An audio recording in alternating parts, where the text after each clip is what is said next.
ข้าลุงในเด็กพี่น้องเอาข้าสอเจียนสู่สาวข้าแพ้ทวงดอกมาขนา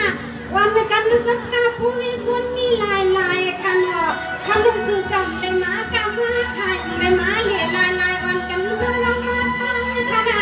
ตั้งยังสู่สาวเฮาขาดเวลาคันนี้นางเขามันกะลาตั้งละตั้ง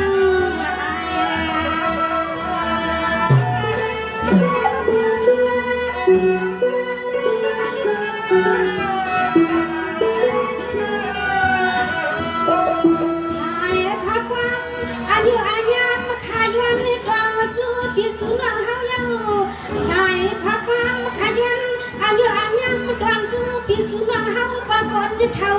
มีคนเท่าเฮาอยู่หลายวันหลายนาเจ้านาย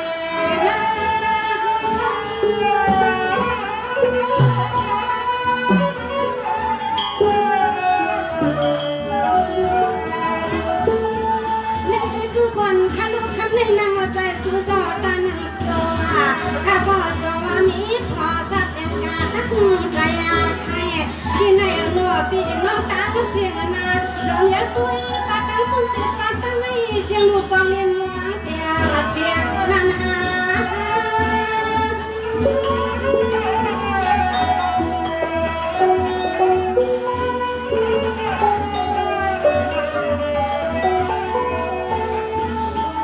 ด้วยข้างหลังจุงสาวเปียวน้องมาหมวนปล่อยมันลามก็นอกคำว่าก็ขึ้นหน้าหนึ่งคำในเด็กก็ขึ้นพอปืนสู่เจ้าเมืองให้ปันใจตัวเฮียมีไปจากเชียงลูกความเมื่อเสลียนี่ที่เลยคืนมาหากินอยู่เมื่อดำและยันจะเงินเจ้าข้าววันในเฮาพิสูจน์ลายพออ้างที่เลยยันจะเงินเจ้าข้าวเมื่อในเฮา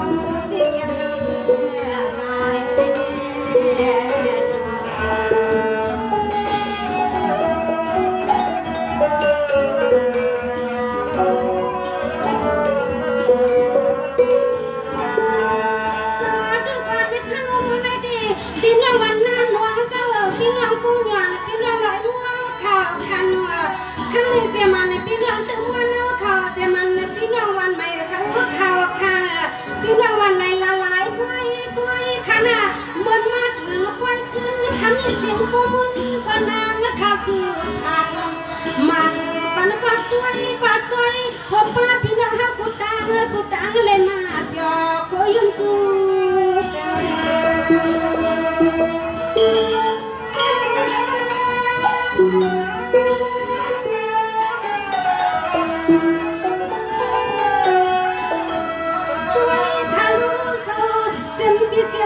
เจ็บว่าก็เฮือนขยับคำขึ้นใน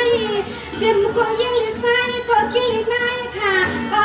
พอด้วยก็เขาบุดกันวนเขาบุดกันห้องสู้พี่สู้น้องเฮาอย่าเปลี่ยนอย่างนวลเขาบุดกันห้องสู้พี่สู้น้องเฮาอย่าเปลี่ยนอย่างนวล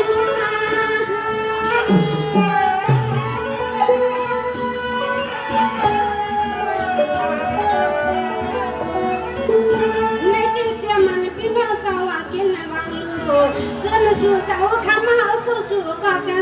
ข้ามาว่าคำเลี้ยววนกันกะปีกนอนตาเสียงเจ้าเตรีย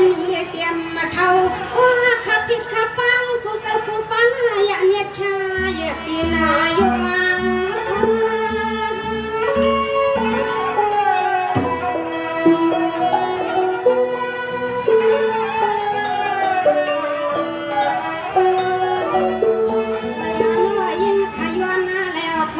ขมายาตาไทยนวล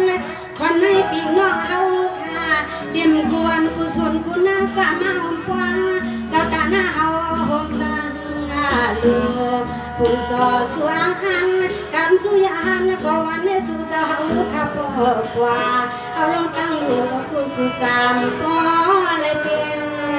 กันสู่เจ้าเฮาขับเลยเป็นกัน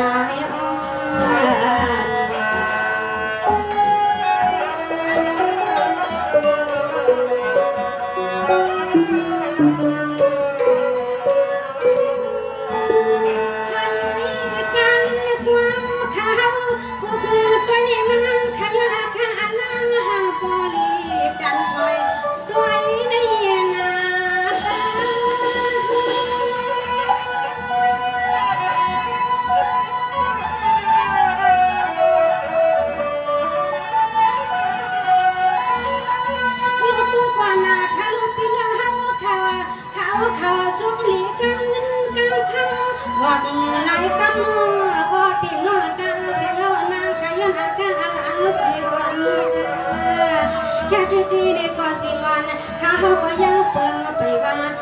แค่เสียงด้วยนะคำสัปดาห์หน้า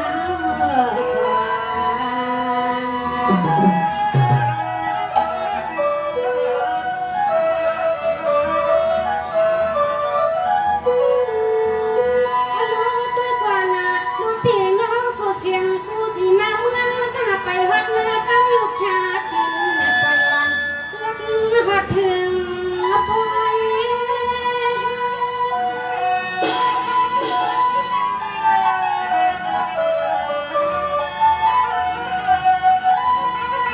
ว่านาข้าเขาห้องเลี้ยงเสียงวังสาบล้วนล้วนตัวเนนาค่ะย้อนกีตาอยากโดยพอห้าปืนเขาก่อนกัน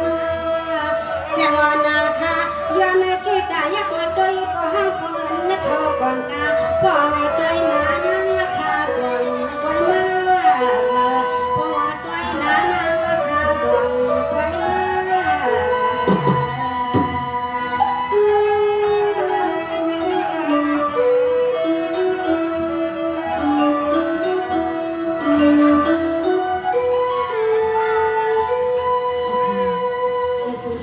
พี่น้องเขาดังบดังเสียงเจมันผู้ใหญ่คนลงเขาเสียมันพี่น้องกุวันกุชนคุณนาเสื้อเลยเพียวมาในสบางบางใบคำขึ้นมานี้ในสังวาว่ามันเขาอันถูกบุญญาใจพี่น้องเขาในห้องปัญชีกรรมเขาขาพี่น้องมีอยู่หลายก็หลายคนให้ไปเลยเสียกันก็ประกวดไว้ในปันเขาในปันในจำนวนคำในดีพี่น้องเขาเสื้อเลยเพียวมาในปอยในอัมวาพี่น้องวันเลยเมืองหลังในเขาก็อัมพูดดีอยู่ดังเศร้าสื่อเศร้าเลยตีเลยมุนเลยเปียวจอมกันเจมกาอันเล่นพี่น้องเขาขาชั้นเตเลยยินอันเปียวจอมด้านหน้าลงเขาขาผู้โกเศร้าซึ่งเขาขาเตเลยห้องความปั่นใบตัวปั่นในกรณีในเขาอยู่ที่ในเสียยินจนขอบเสถึงกำเนิดห้องเอานางปอยบุญเขาขาน้องยิงมวยพ้องในมากามนกาตัวในพี่น้องเขาเขียนดอกให้ทองตะยืนสีกันนะคะสวัสดีเลยปูเรือมาชุดหน้าทางปกวางขึ้นหน้าตั้งหากที่มีลำลอยปวดตัวคนตีไว้กันยิ่งตั้งใจห่างสุดไปบ่ห่างยันกันมา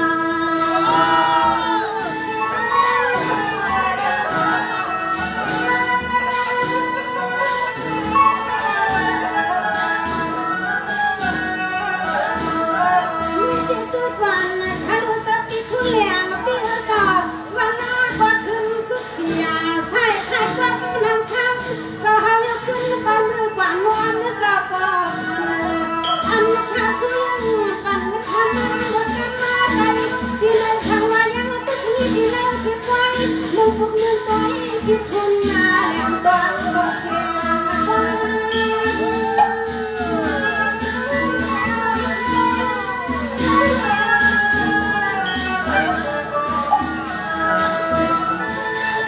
เนี่ยที่ด้วยวันนะทะลุทะเลไปยิ่งข้านาเปียตาอันนั้นก็กลัวมันบนนี้เจ้าช่องเปิดไม่วางว่าที่ไหนเมื่อวันคันวัดงานไทยงานไหนก็ทำที่เป็นเจ้าหน้าที่สุดท้ายกันแล้วเพียงสิ่งน่าเบื่อ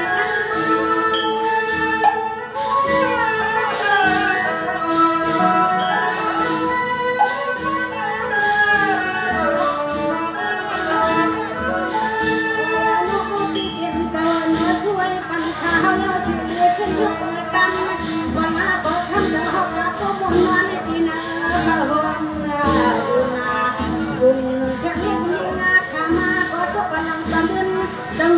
เจ้าขมันขึ้นไปกันเนี่ย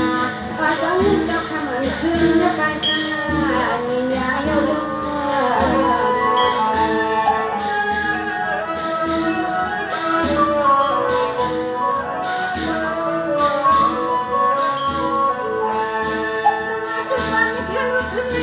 จะเปลี่ยนผู้เลี้ยงจะลงหอบที่นั่งคันอยากถึงนึง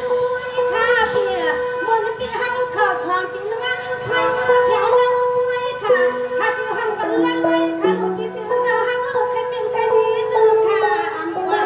หน้ากันนั่งหน้าหื้อหน้ายี่จะพลีมีเจ้าเฮาคนดีที่มีสักวัน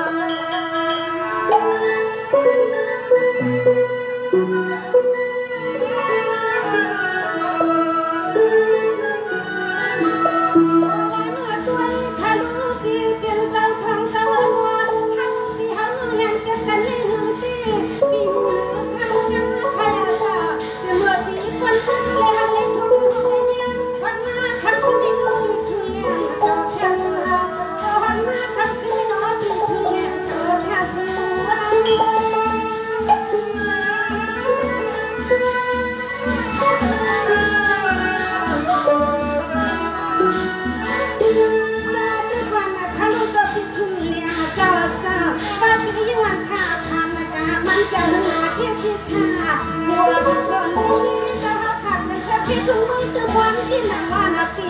คำวันร้องขึ้นในเดือนแล้วขวากวันขาดหัวเรียน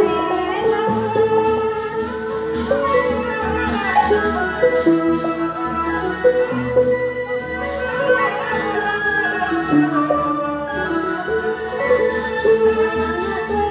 ปีเป็นเจ้ามาข้าตัวยืนปันเสียตัวกันจะมุ่งจะคำที่ทุ่งของเจ้าปีเดินว่าเพราะหน้าเฮือนายปีกุลิเตรียมทนตั้งบนคุณเพื่อขาตัววัดมาเกี่ยวกุตั้งกุคุณกุนางก็เสือสาเปี่ยวนานาวัดทุ่งลิงตอนเมืองถึงวันสัวมีนามเกี่ยวของสักการสุนที่อาที่อา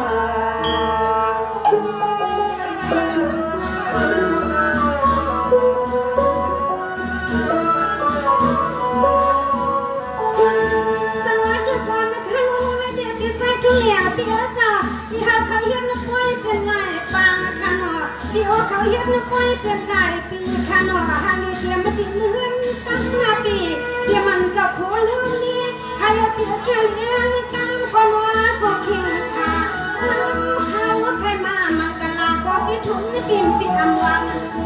จะแค่มาวันลันพี่น้องเราถึงวันแล้วก็สุดจะอามาลันพี่น้องปริศาลทำขึ้นในงานข้าทวงมาทนเนี่ยนะพี่เส้นเส้นคอพี่ทุเรียนเกิดไปไป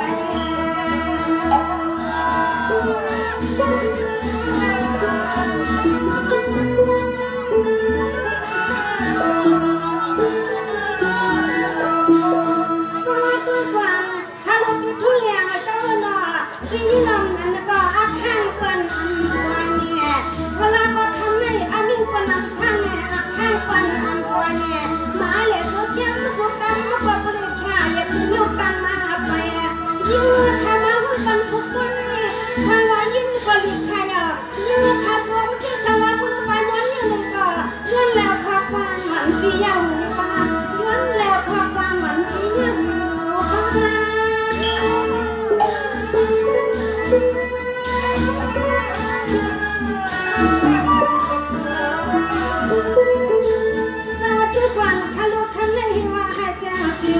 ยิ่งวันข้ามาจนกันมาเดินในก็ปีอามาลักนะจนกาที่เห็นลิขิตชาปีอามาลักนั้นหนอเจ้าสิ่งยิ่งวันข้าในก็น่าเต็มใจใครหมอกเล็กใครลักเล็กก็นอนเล่นลมลักเสียงซา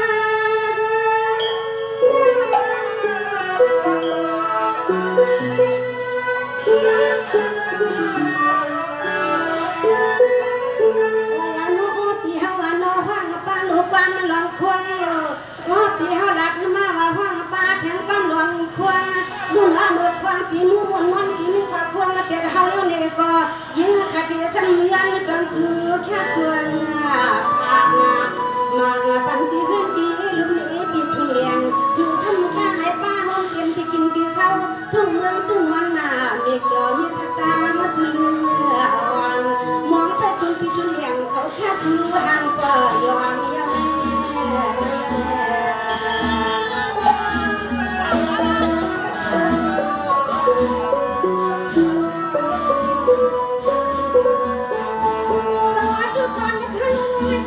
ดีใจทุเรียนเปรี้ยวเจ้าข้าก็สู้ปันเปรี้ยวขอให้ปริมาณลีเนี่ย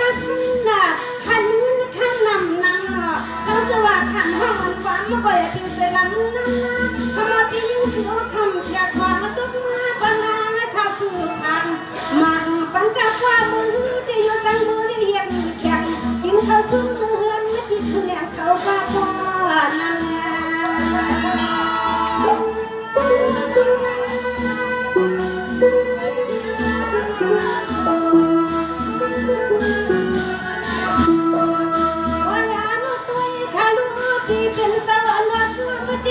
อันนั้นข้าวสู้ยืนปันเรายิ่งที่มาความปันเราควายยังมาข้าวเช่นกันให้หวังว่าเสียงยังจนพัดเลยที่จะหาเปลี่ยนนั้นตัวกันหนึ่งวันนั้นพักเดียวเขาไม่มาเดียว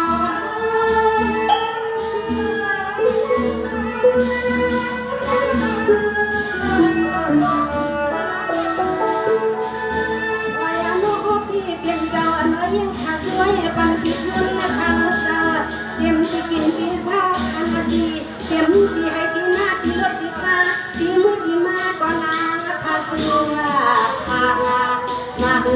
คิดเลี้ยง